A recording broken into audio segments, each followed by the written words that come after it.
We start off with OKC Thunder versus the Denver Nuggets. Thoughts on that series? I remember going in that I picked OKC to win. I believe you did as well, if I'm not mistaken, right? Mm-hmm. Yep.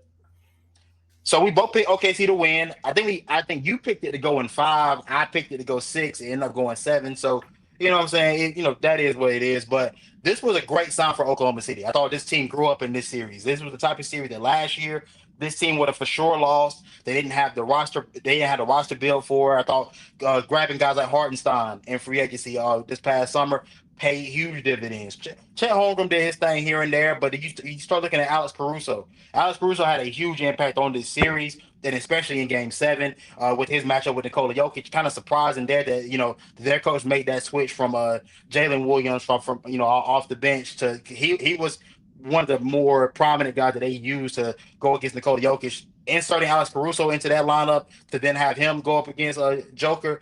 Who would have thought the 6'5" guy would get the better of a 7-footer where he's giving up almost like 150 pounds in total weight. It worked out great for him.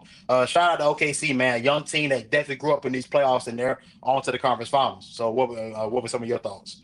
Well, I mean, you kind of picked it up like when you said they grew up in the series. I like that because like this shouldn't have won the 7 games. I feel like the experience of the Denver Nuggets came out, and just the youth of Oklahoma City came out early on in the series.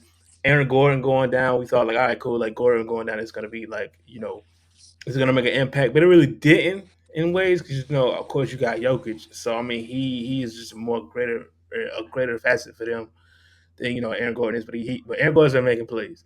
Um, it's gonna test them moving on, but I feel like with this series, man, like the resilience came because a lot of people were talking. It's like, yo, like it just typical Thunder team, young team, Chet Holmgren, and another guy who who really didn't show up much in this series is Jalen Williams, bro. Like I don't know, his stat lines was kind of like, I don't think he got over 10 points. I gotta look at the stats, but I But mean, okay.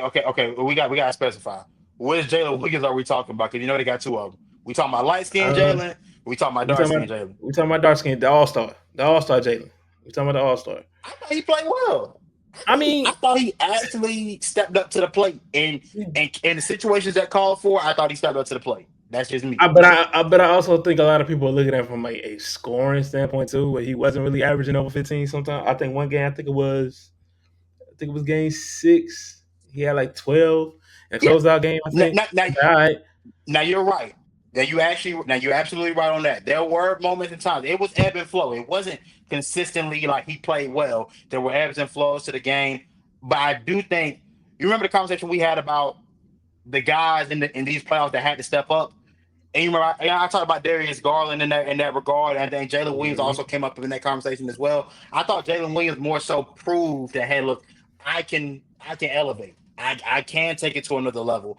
It wasn't as consistent, like you said. Like yeah, I mean, you bring up a great point. The consistency wasn't there because in Game 6, had he been more consistent, especially in a game where Shea got 4 fouls quickly in the first half, you needed him to step up. He didn't quite have it. But I thought in certain moments and times, Jalen Williams did step up, and in certain aspects. So I actually want to give him credit, in this series for how he played because there were some. I guess it plays in part to the overall message that this team grew up because he did grow up in that sense as well. Throughout the course of this series. Yeah, I mean, like, it's just a. I think it's just a matter of like how is it going to be moving forward now. You know what I'm saying? Because they do play Minnesota in the next round. But I mean, like, it kind of tested your favor because you went up against a contender team. I don't care what you say about Denver. I don't care about to see that team to play the way they played to go to 7 games, regardless if they would have won or not. That's still a contender team, just based off the experience that they have. They won a championship. That core, of course, they lost their coach, but throughout this playoffs, even in this series, you pretty much seen the glimpse of that 2023. That's right, yeah. Was Yeah, that 2023 championship yeah. team? So I mean, it's just like, man, like that really showed a lot of like resilience from like OKC, man. So shout out to them boys, bro. Like as of like now, they did get, like you said, they did get the dub and like dominate fashion. They went out there and they played. They had the home crowd again, like with them.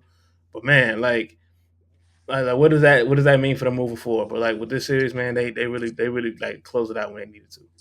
So for me, I was looking for certain guys to elevate, of course, and we talked about the other guys, but then I looked at SGA, and I thought SGA, when it came down to it, I thought he looked the part of one of the elite guys. He looked the part of the Mhm. guy that's been a mid-range assassin. So I thought seeing him elevate his level of play too also makes me feel good. As far as the next series though, you know, ooh, we'll get to it.